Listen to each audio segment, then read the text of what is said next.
Your first love. Spending all day with your friends during summer. Going on an all day adventure. Saving up for that video game and finally getting it. All of these memories comes to mind when I listen to Anders Jensen. His music is nostalgic. His music reminds me of a time that I didn't experience, but I can relate to. His music is incredible. Today, we are sitting down with Anders, and we're going to find out a little bit about him, about how he composes tracks, what music means to him, being a YouTuber and a producer. And, well, I think it's better if I hand it over to him to speak. How are you, Anders? Thank you. I'm good. So yeah, that was a very nice intro. Thank you for that. No problem. I did work on it for like 20 minutes beforehand, but I really do feel a strong sense of nostalgia when I listen to your tracks. I'm very enamored with the way you compose and you produce music, and I'm hoping that we can kind of get to the bottom of it throughout this conversation. Yeah, cool. Sure. So let's get right into it. Can you tell the audience who you are and what you do? Well, what am I gonna do? I'm a 43-year-old Norwegian musician. I started playing keyboards and pianos back in the late 80s, and and the 80s, of course, colored my approach to music. You know, growing up listening to all the big acts from the 80s, from mostly rock and roll, actually, in the start. You know, Dire Straits, Bruce Springsteen, stuff like that. But also a lot of synth pop, of course, Aha here in Norway, and I guess all the synth acts. You know, Pet Shop Boys, and also Jean-Michel Jarre from France and Vangelis from Greece. So kind of like a whole spectrum, a broad spectrum there. And I quickly got into we started on my piano back in the basement, which quickly got boring for me. So my parents bought me my first keyboard shortly after, and then everything kind of snowballed from there. Nice, cool. It seems like you have a very varied background with music then and influences. Oh yeah.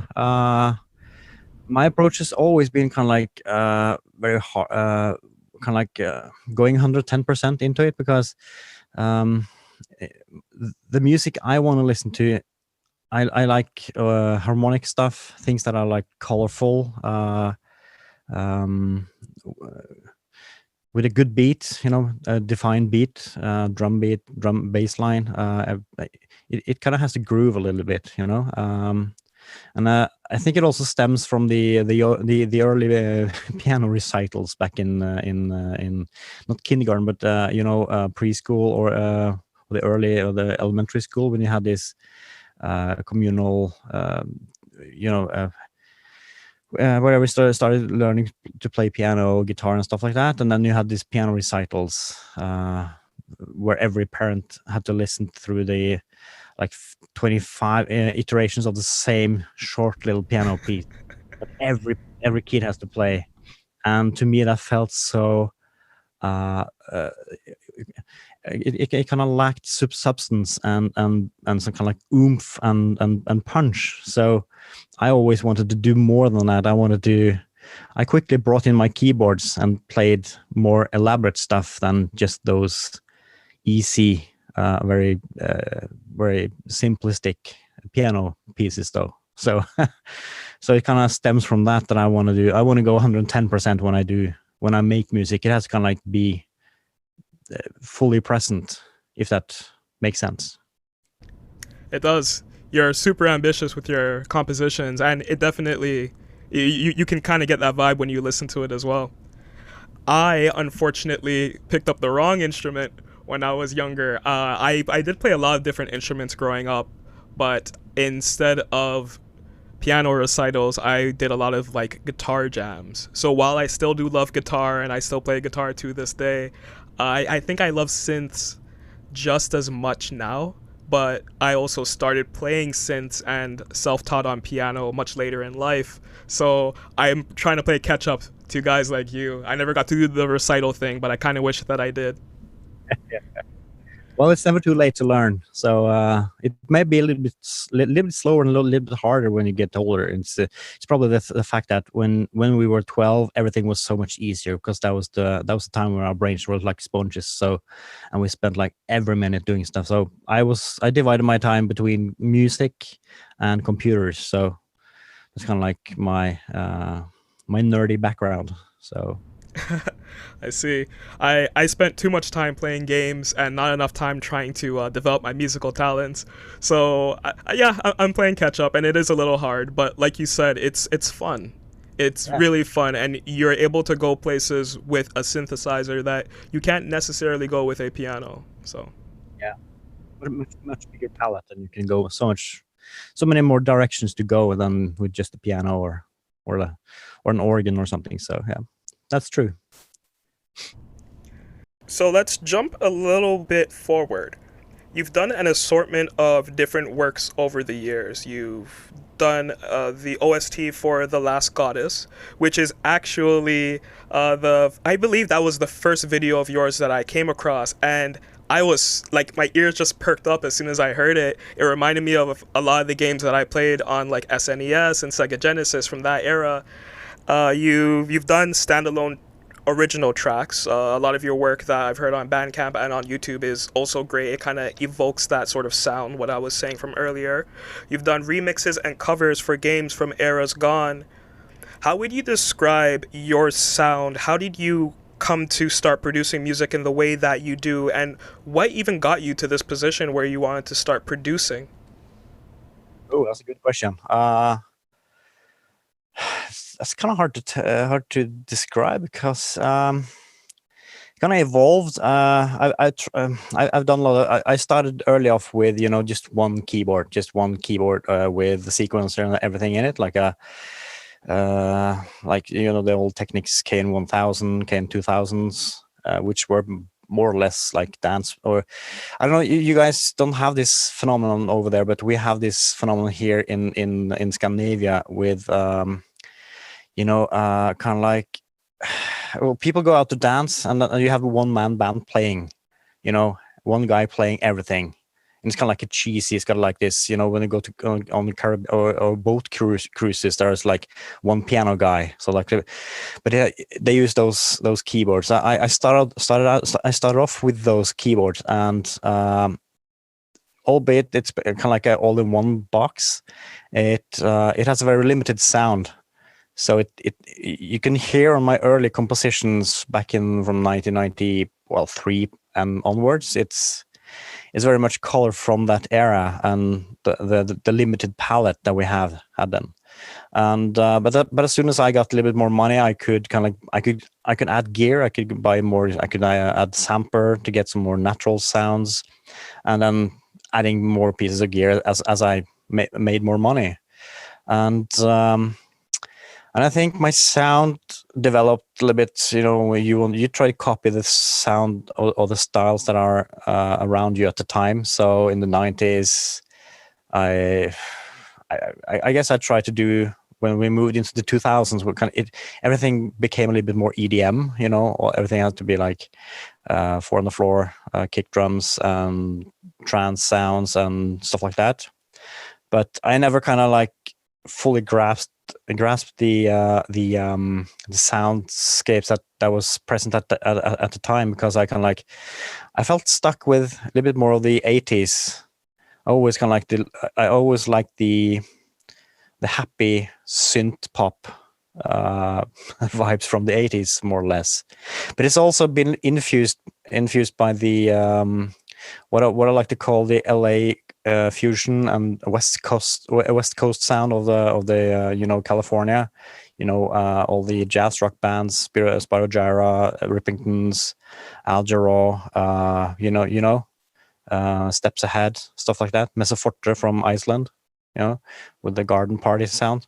So I feel my sound has embraced the happy synth pop stuff from the 80s, and then embellished it in the sound and producing factors, or the way to produce stuff in the LA West Coast studios of the 90s.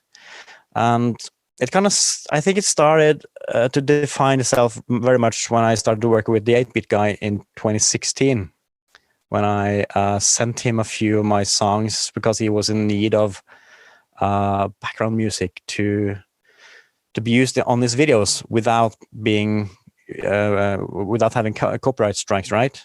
So, and he was kind of fed up of the with the basic the YouTube library, because it was a little bit limited at the time. It's grown, it's better now, but still. So I sent him a lot of stuff, and he liked it, and then he started using my music. So, and then for exposure, because I didn't charge him anything, right? I felt okay, that's cool. He can use it if he want to. I don't care.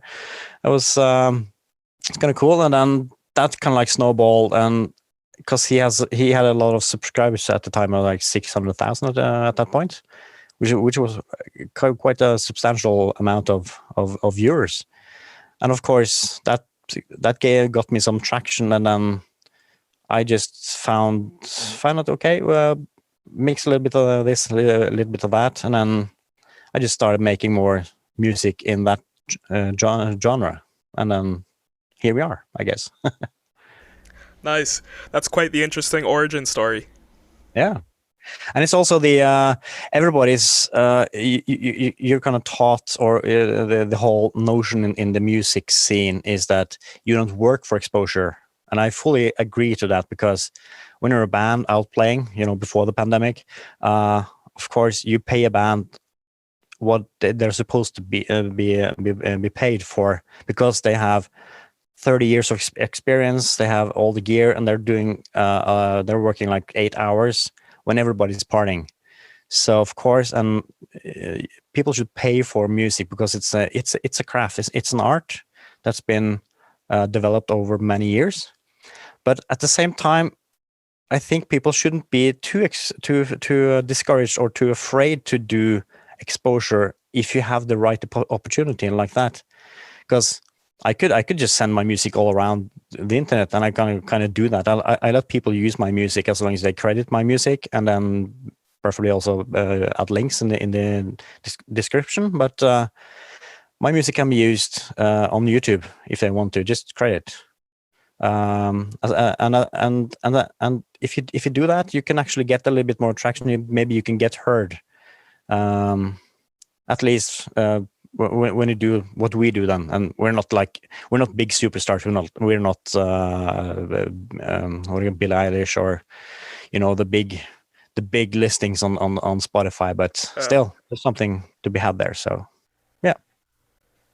Nice. Wow. That's a very interesting perspective.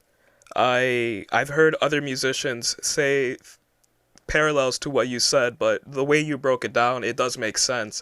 And at the end of the day, like, as musicians, we want to get our music out there for as many people to hear as possible, right? And you never know the opportunities that can come. And it's really difficult today, because there's so many musicians out there, because it's very good that people can that everybody has the ability and the means to do music these days, as opposed to 34 years ago, when making music and being heard meant that you had to have a huge backing apparatus. You had to have a management that could pay for you and kind of vouch for you to go into the studio and then make a record, and you had to involve a lot of people just to get it done. There may be some good things about that, because you can kind of like wean out the ones that are probably not so suitable for making music, because now we have this situation that everybody can do it, and also the threshold has been so low that it's so oversaturated. So it's really hard to get noticed out there, because it's just a cacophony of noise that, hey, look at me, check my music, and people get fed up. And I also feel the same. People send me stuff, and I try to listen to it, but sometimes I don't have the time. And I'm not that very famous. I have 13,000 subscribers. It's nothing compared to like David, who has like 1.2 millions. And the whole the whole scene of kind of like getting responses from the audience can be quite overwhelming if you have that many people sending you every day, you know, mails and messages. So, but it's a good thing that we have that everybody can use now because of technology. You can do a full album in your bedroom. So it's a good thing, more or less. It is. To go off of what you just said, very well put, by the way. I I'd say around 2009, 2010 is when I started getting to bands. It was just after I had finished high school, and I was doing a lot of like gospel stuff. The first garage rock band that you're in, practicing, playing your Fender Strat really loudly on the bridge pickup, and you're trying to figure out EQing, you're trying to figure out your timing. I really enjoyed those experiences because they really did help develop me into a musician that I don't like to claim that I'm better than many other musicians. Like, I don't think I am a professional or an expert, but I am knowledgeable about my instruments and how to compose. But I took a sabbatical from music for a short while, and when I came back, just like you said, the threshold was so low, but it was good because many people were now creating music. Everyone had a DAW that they were composing in. You didn't need to be in a garage. You didn't need to be going to like this drop in and that drop in to start perfecting your craft. And as much as I enjoy it, and it's nice to have seen that change, especially amongst my peers, it is difficult to stand out from the noise. Yeah, exactly. Yeah. Cool. But it is what it is. Like I still appreciate all the new music that comes out today. Like I like things from like music my mother was listening to back in like the 70s and 80s. I like music that comes out today. So I'm grateful that Spotify and YouTube is as filled as it is. Embrace it. And I always encourage people to go back and listen to the old stuff. Not just because it's old and everybody's talking about it, but I think there's been a kind of a divide these past years. Not that modern music is bad per se, but it's sometimes I feel it lacks a little bit of the whole old craftsmanship. Because I don't know if you follow Rick Beato on YouTube. I do. And he's got it right. Maybe I'm biased because I'm just as old as he is, but so I grew up with the old stuff. But I try to listen to some of the new stuff, and I try to do it with an open mind, but it's sometimes hard because a lot of the modern. Now I'm talking about the top 20, what everybody, all the superstars are playing, right? It's I feel sometimes they tend to use cheap tricks and kind of like cut corners, and then instead of trying to make a good melody, kind of like get the melody good. All melodies today are just a few notes, just a few tones going like this and all. It's like just repeating. It's more like the rhythm of what's spoken. So it's kind of like it. Some of the melody lines and stuff today get more of the. It's more the rap scene. Everything is more of the how you just machine all the words in the rhythm, which makes it cool. But there's no melody, right?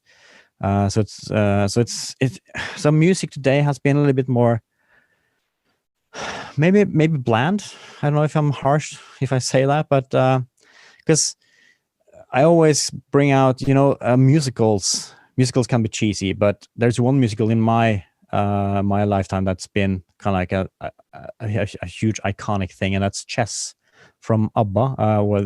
Björn and Benny, if you know those. And if you listen to the melodies of the Chess, the melodies actually carry the whole tune. You can just listen to the melody and you can, oh wow, the melody carries. It's a self-standing construction. It doesn't need all the band or all the music around it. You can, and that's I think we can agree that most people can agree that.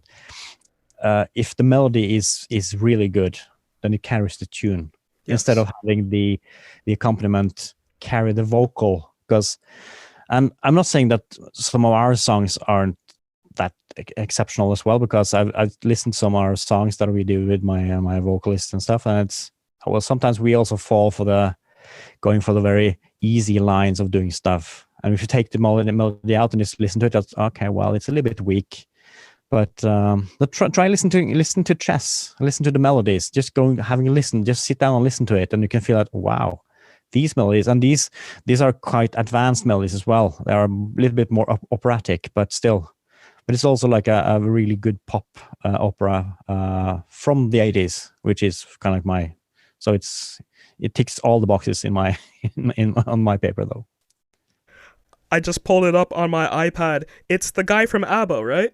Yeah, Benny Okay. Andersson and Björn Ulvaeus, the two guys from ABBA, and with Tim Okay. Wright writing the lyrics, and then you have Anders Elias, who kind of like did all the arrangement and stuff. And it's like, and of course all the artists, the vocalist, Brightman, and well, all the other guys, Barbara Dixon, Tommy Körberg, just pure, perfect. In my opinion, there's not one bad song on that album. There's very few albums, in my opinion, that has that where every song is perfect and it kind of gives you something. So that's a very rare thing to find. You've sold me on this. You really did, and I thank you for letting me know about this because I'm actually a very big fan of ABBA. ABBA Yeah. is one of my mother's favorite pop bands, and But like, go for the CD version. Some of the live versions may not be as good as what I think the original CD version from the 1986, I think it is. It's okay. black, and you'll find it on iTunes and Spotify and everything. So it's a good listen when you have time.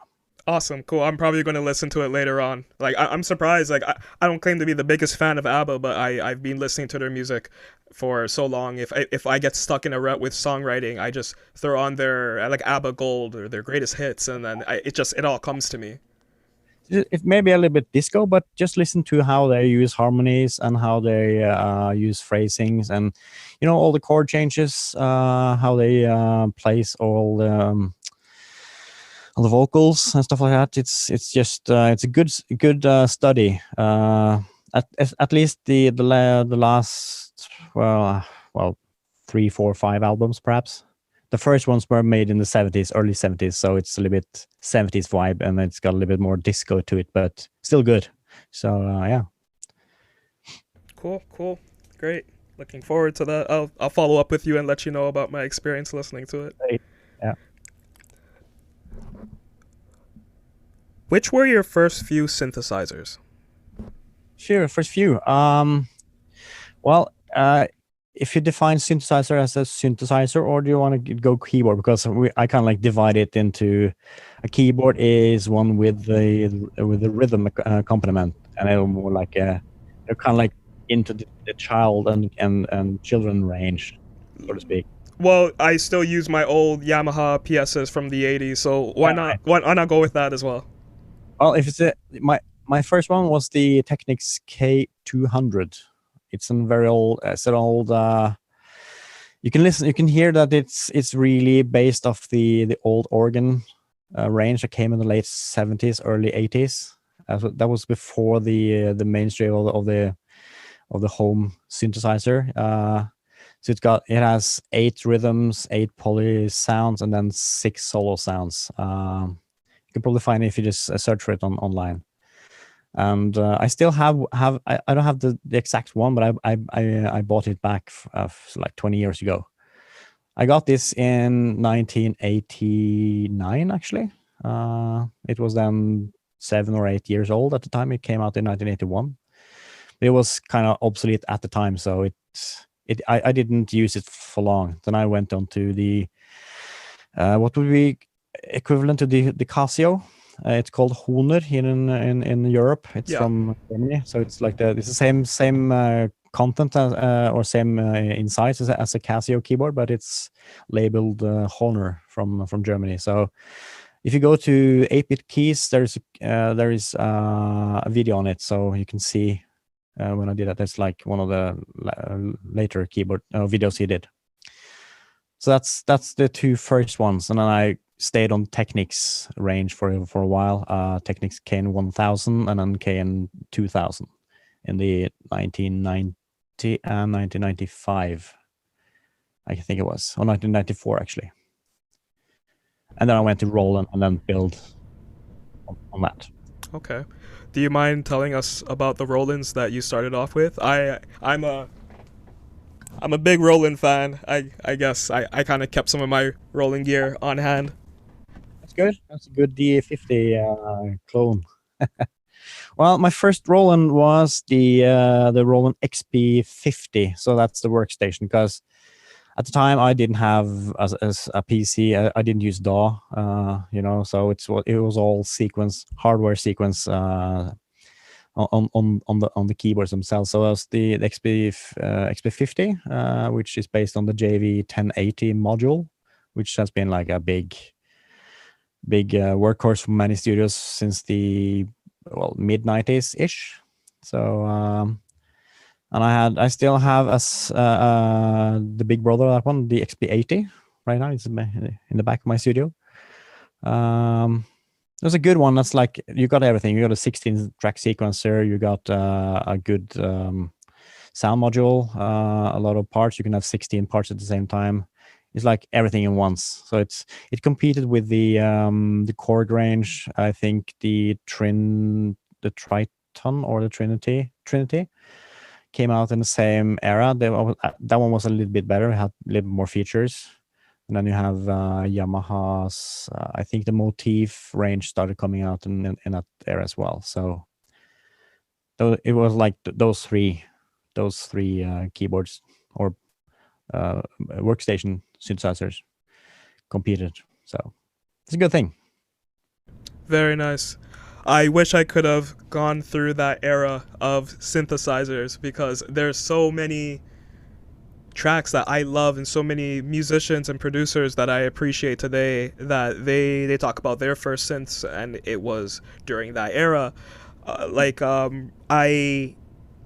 I really want to get the JD 800 or the JD 990.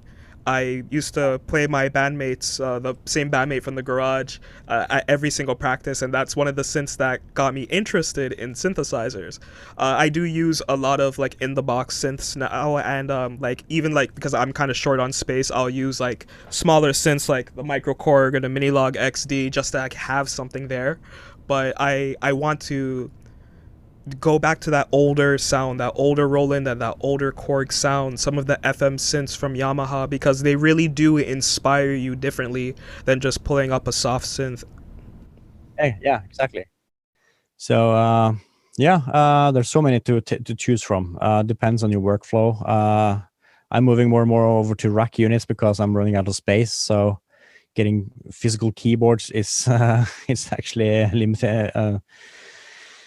I have one spot left, which I'm kind of like, okay, if I need something, if I come over something and it's cool, I'll go for it. But it's full right now, so it's more or less complete at the moment. But anything that's cool and that's affordable in for anyone is just grab it. The TX81 sets are quite capable. FM module from Yamaha. It's not the DX7 because it's like just 4 operators instead of 6, but you can do a lot of stuff with it. I use lately bass on everything. Lately bass and solid bass, everything. That's a classic. So everybody uses it. Yeah. You know what? Staying on that topic for a little bit, but me personally, I'm inspired by Jimmy Jam and Terry Lewis, Teddy Riley, a lot of those late 80s, early 90s New Jack Swing sorts of sounds, a lot of like the video game sort of sounds as well, like stuff that you would find on like the Sega Genesis or SNES, even moving into like Nintendo 64, early PlayStation. The Korg Wave Station is like that was my first hardware synth that I had. I don't have it anymore. I moved on to iWave Station stupidly. I wish I never sold that synth, but I really love music from that era, and I love the equipment from that era. Are there any producers from that time that inspired you personally? And did any of those synths from that era kind of push you into collecting what I see behind you today? We're talking about the 90s, mid 90s now. Yeah, moving into like the early to mid 90s time. Oh, I wasn't I wasn't all that into the charts. I listened to Prodigy, of course. They used a lot of Roland W30s and Akai samplers. But classic Korgs and stuff like that. Mike Oldfield springs to mind. He used a lot of Korgs on his Tubular Bells 2 and the albums just before and after, I think. There's one song, Runaway Sun, and a couple other ones from the previous albums in the late 80 or like 89 and 90, which you can hear a lot of the Korg sounds shining through. You can also see that he plays the Korg M1 on the live concert in 1992 in Edinburgh Castle on Tubular Bells 2, which is so you can kind of hear all the I guess the sound that everybody that at least that I connect with the Korg is the kind of like that choir sound, that you can hear it's the synth sound, but it's kind of like ethereal and Yeah. works in its in its own way.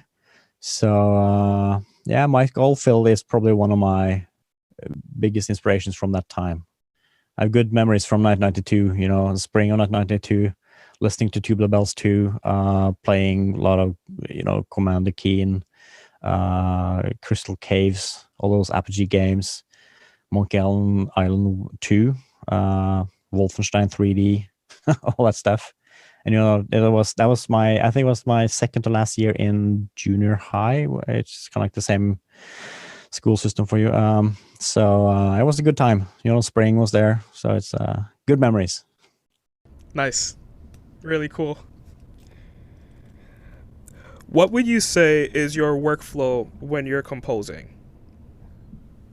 My workflow in general. In general, or even when you're just messing around, not necessarily for something that's for work? It's it's a little bit on and off. Depends. Sometimes I just try to find a cool sound. I just browse for sounds and find something. Really just pick something here, and then I just play around, find some cool sounds that I can. Okay, and I just go with the sound, what it kind of like makes me feel at the moment. Do you want to go fast? Do you want to slow? Do you want like a poppy bass line, or is it like a chord progression or something? That kind of usually one of the most frequent ways that I start a song is doing that, and then adding bass, or actually I add drums, kick drums, snare drums, hi-hats and all that stuff, and then find a bass line that works, and then adding chords, chord lines, and it's a little bit going back and forth because you can start with something. I usually find lines that can be a little bit ambiguous, so that you don't kind of like put down the chord line straight away, but it's like a very open ostinato of arpeggio thing, for instance, that can go over a lot of different types of chords. And that way I don't limit myself to some specific thing at the very beginning. So because sometimes you start with something and then it kind of evolves into something else. So it's nice to have the freedom to do that. And then just piles on, and then I try to find something, and I try to think out of the box, but it's very hard. It's I took a step back right now, and I'm kind of like listening to my last year, like, oh wow, it's a lot of the same stuff going on, kind of same pattern, same. It's very easy to find, if you find your sound, your workflow, it's really easy to get stuck and doing the same thing over and over again, and kind of like reiterate previous ideas. I try to find something new though, so it's not all bad, but I try to try to figure out something, a new way to do something, and maybe try something different. Going out of the comfort zone is always important, no matter what. But at the same time, also try to make something. If you're making an album, which I haven't tried that hard because all my albums are just bits and pieces put together. You know, the retro grooves are just like, yeah, a little bit of this and that. The first one started out with just a lot of stuff from the very old, you know, from 2000 and 2001, 2002. So it's a lot of EDM inspired stuff. The later stuff that I've done these past 3 years are totally different in style and also production value. So you can hear the everything going from 2000 to until 2021. There's some difference there. But otherwise, I also sometimes work with Christina and Gina, you know, when we do our vocal stuff, you know, the silver image things, and then it's more or less the same, but then I have to spar off Christine's vocals and Gina's lyrics. So I usually try to find some chords, and she sings some melodies, and then maybe she hits something like, "Oh, that's go with that," and then we can like we lock down some ideas and then spin off that, and then kind of like they have to work with lyrics and find the, you know, the phrasings and the vocals, and then maybe something that's hum. If you hum a line, it's okay, but putting words to it could be different. So you need to change it a little bit. So, but we work off that, and then we just piece everything together, and basically that. Interesting. I want to come back to, like, as you're now talking about collaborating with other artists, we'll come back to that in a moment, but I want to know, what hurdles or difficulties have you experienced in your time as a musician, as a composer, producer, and eventually as a person who puts their content out to the world on YouTube, which we know can be a very harrowing experience?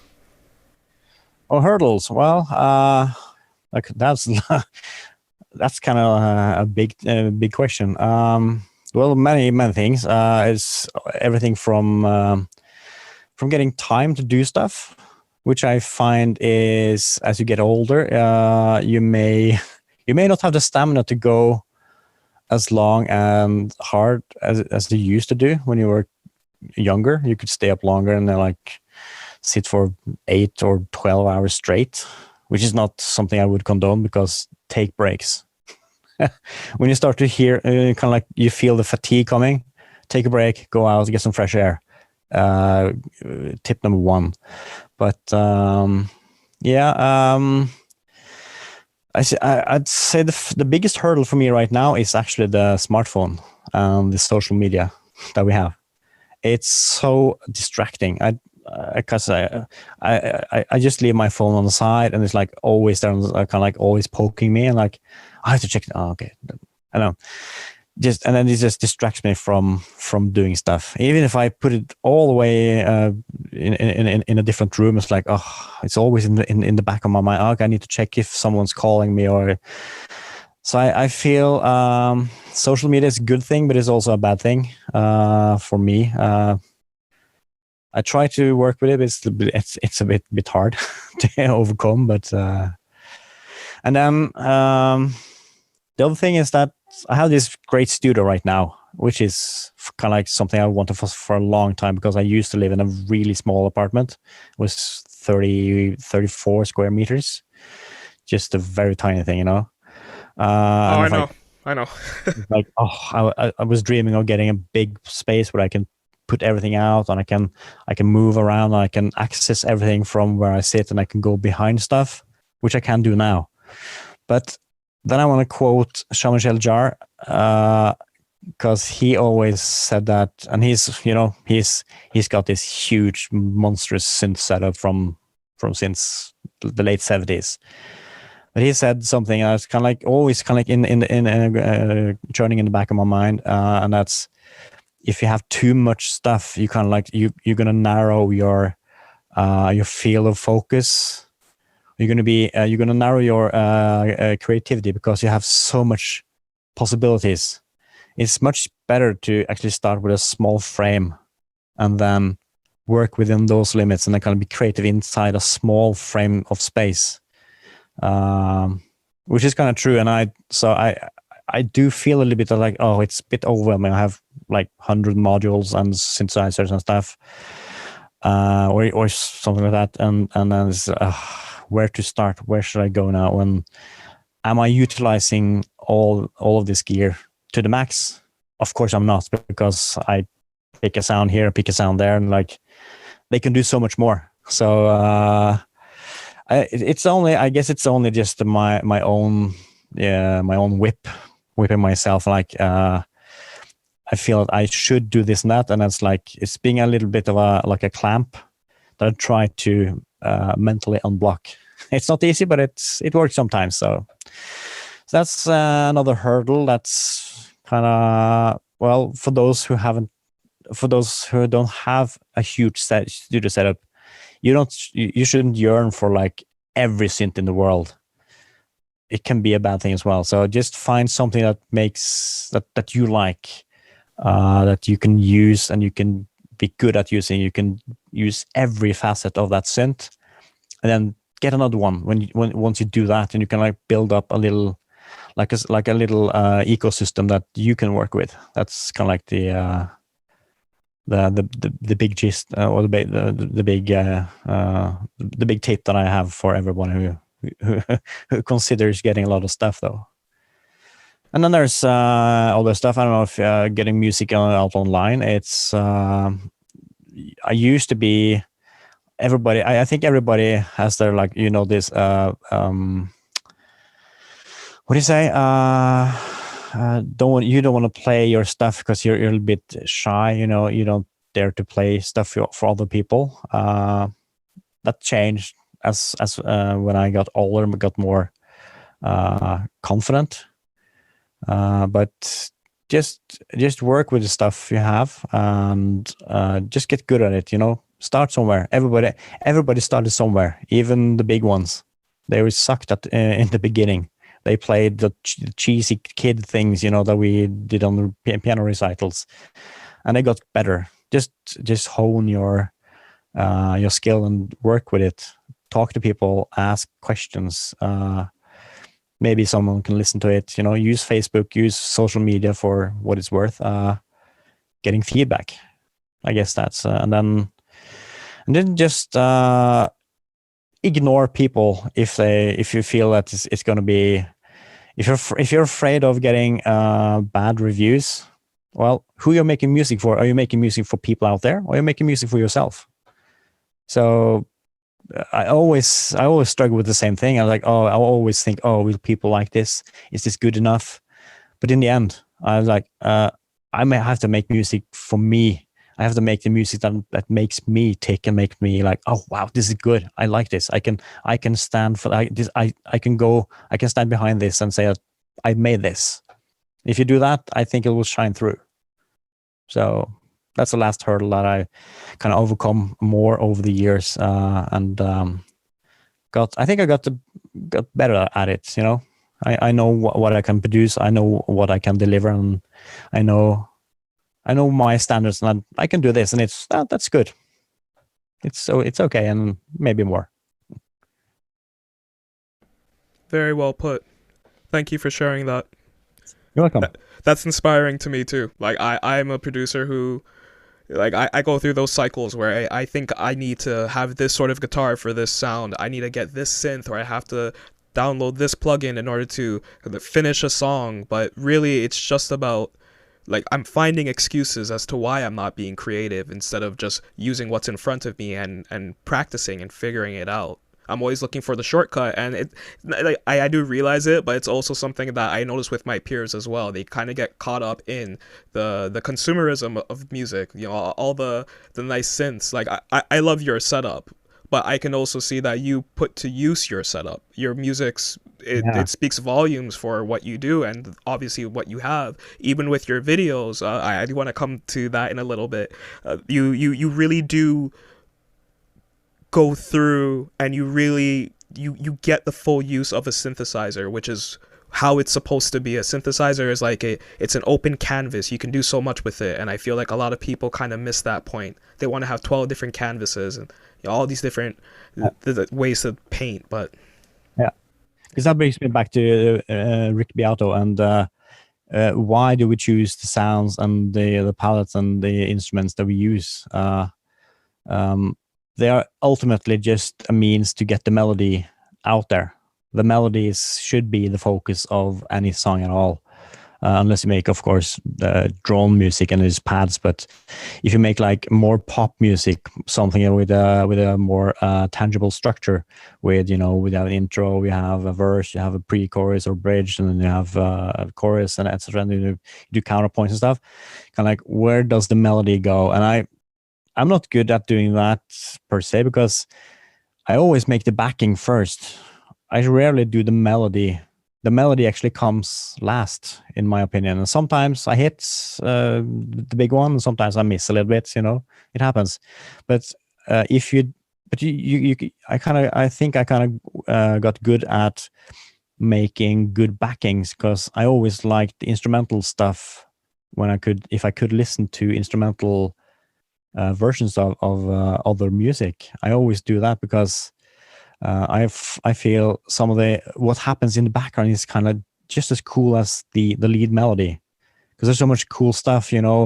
That's where the texture lies, where you put the melody. You're kind of bedding the melody in a you're wrapping it in a on a canvas. You're making the soundscape, and then you're placing the melody in front. So I do basically kind of like where I want to go with the track, and then I go into the pass, and I do find out what could the melody do here, and like, oh well, that's cool, and then you play a little along with it, and then there's always a way to play a good melody on a good backing track, in my opinion. So that's kind of more more or less like what I do. sound advice. Aside from synths, what other interests or hobbies do you have, and do they inspire you musically? Oh wow, yeah. Well, I used to go skiing a lot, but not so much anymore. Back home where I lived in Valdres up north, I was all of us we helped build this ski resort in Wow. yeah, it's like this is a Norwegian thing. It's called dugnad, where everybody chip in, without being paid, but we kind of like a community thing. We help out and build.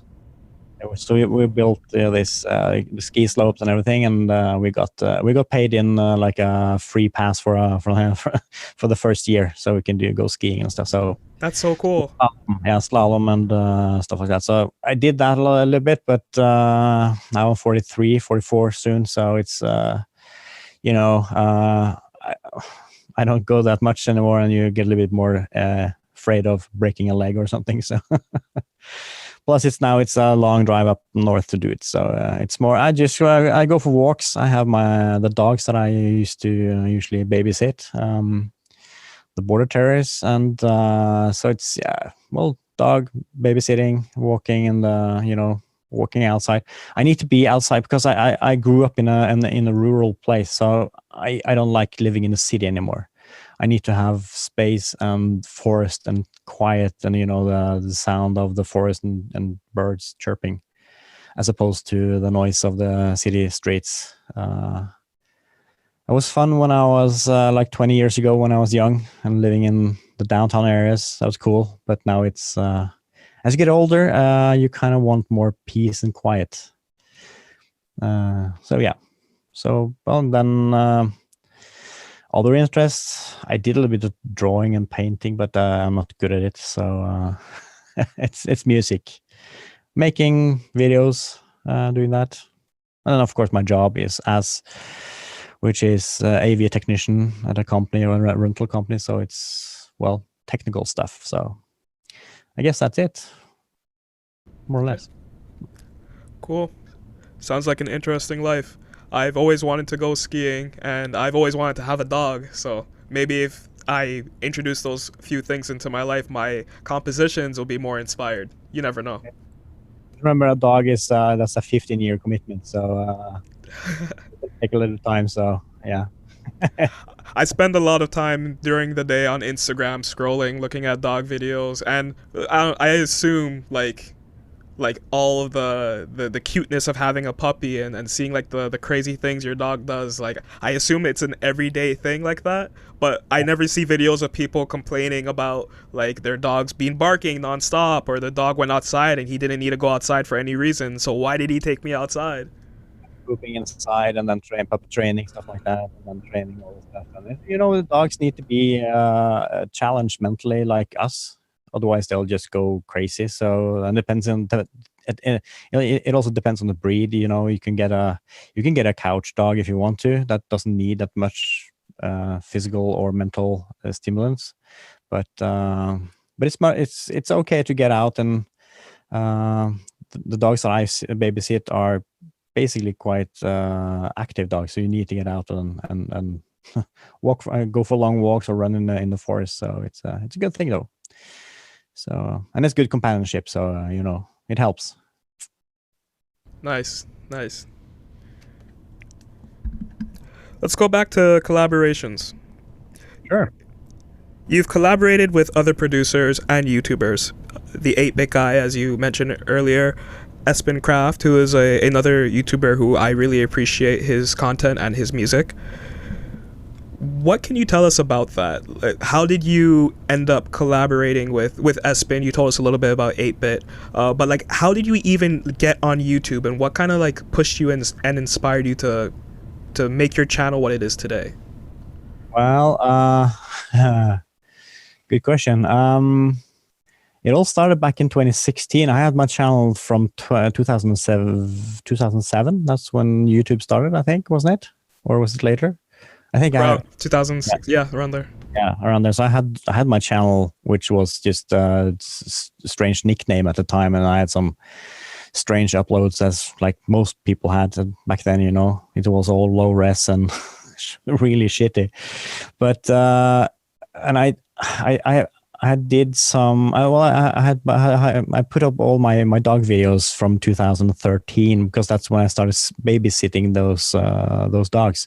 So I did those early summer videos, vacation stuff like that.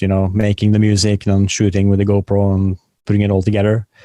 So there was that, but there wasn't. It didn't really take off. It wasn't. Nobody really wanted to see that. So I didn't have any means to kind of push it all the way out to people there. So it was just a fluke coincidence in 2016. In the summer, I was bored. I had nowhere to go for some reason. There was no trips going on there. So I was watching. I've seen David's videos earlier, the 8-Bit Keys, and that's when I just that's that. And I did the remix of his theme song for that channel, the second channel. And I sent it to him and asked, "Hey, I made this remix. Do you want to use it if you like it?" Yeah, sure. He liked it, and I put it on for good use for some time. And then also adding the music that I did, and then we kind of like spun off of that and figure out, hey, that was cool. We can do some stuff together, and he can use my music. And I helped him with some stuff. And I think it was in the year after we started doing the Planet X2 game, after being chatting more and talking about. And I also I donated one of the modules, the MT32, as well, to him and to LGR. And I think it was just because the exposure led more traffic to my SoundCloud and my YouTube channel, and like that spurred off some interest of doing more music. And hey, maybe that's cool. Maybe I can make some more music that people like to listen to. And then you put your stuff on DistroKid, and then kind of it just snowballed. And it was at the same time in 2016 that I found Espen's channel. I think he had just barely started at that time.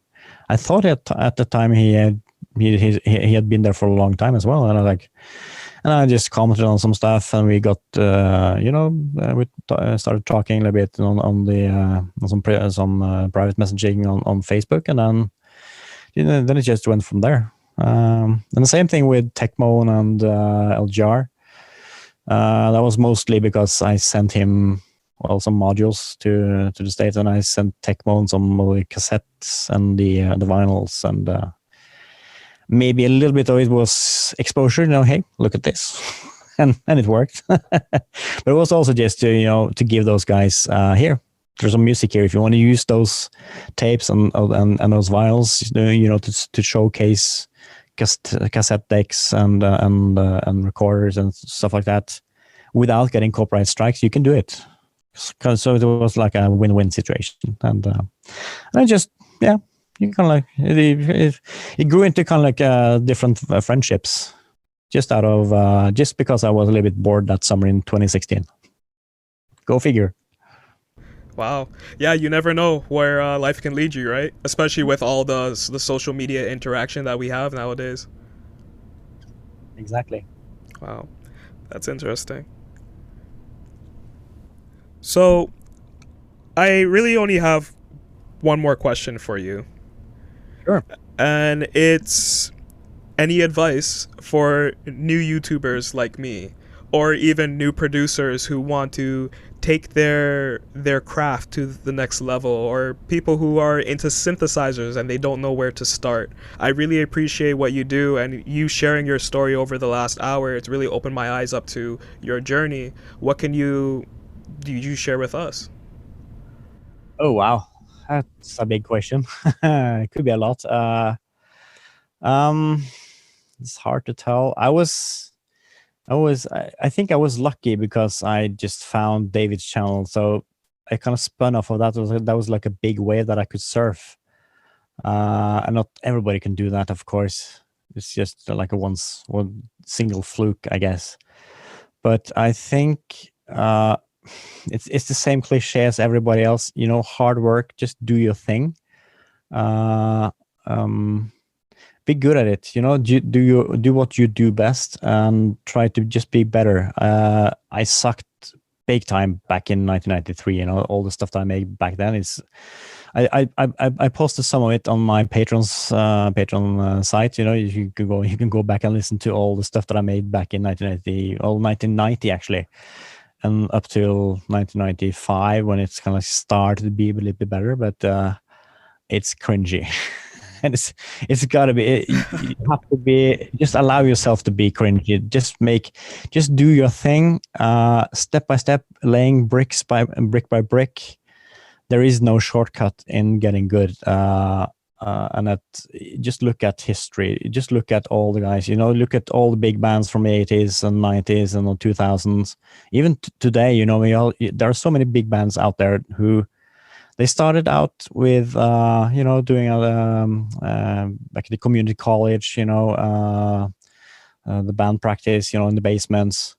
Just do the stuff. Be better, one brick at a time. But also use social media for what it's worth. There are so many Facebook groups. Some of them can be a little bit obtuse and harsh environments, but. Find the good ones. There are so many good groups that where you can put your stuff out. Hey, listen to this. Can you give me some pointers? How can I do this better? And what I did a lot when I was younger, I did cover. I copied a lot of stuff. I did copy a lot of songs. The way I played keyboard drums, on my keyboards, using the GM drum kits on the synths. I played along with Mesa Forte, jazz rock. I played along with pop and rock songs. Cover it, and if you cover a song and kind of like copy it bit by bit, kind of making a remake of it, or like to the smallest detail.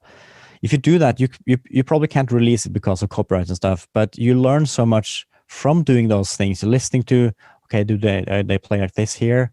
Oh, then they go here and they do that, and the bass plays this, and then the drum sounds is like that, and then because it forces you to listen to things, and then you pick up stuff.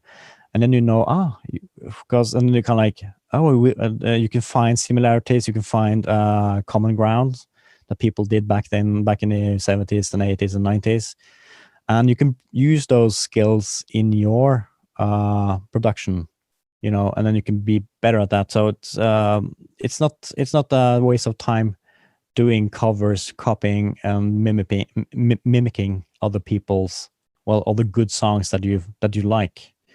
So maybe that's probably the best tip I have. And that's a good tip. Thank you. I'm definitely going to follow that, and I'm sure others Okay. that hear this it'll apply to them too. So thank you very much. Yeah.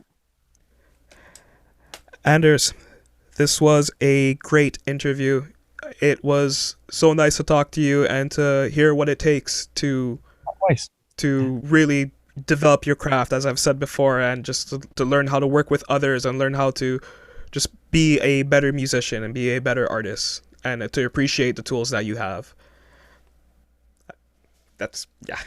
I don't really Yeah. know what to say. I'm a big fan of your work, so like for me, like I am standing a little bit, but it's nice to hear all of this, and I also appreciate you coming onto the channel in its infancy because it means a lot just to like get these tips from you as well. So You're welcome. Thank you for having me. That's very nice. It's good to be to talking to all the people as well, and share my little piece of knowledge that I have. I'm no expert, but I picked up a little bit here and there, So, and I guess most people, all the good ones, all the big ones, they also started the same, and they have the same. Probably they walk the same distance, the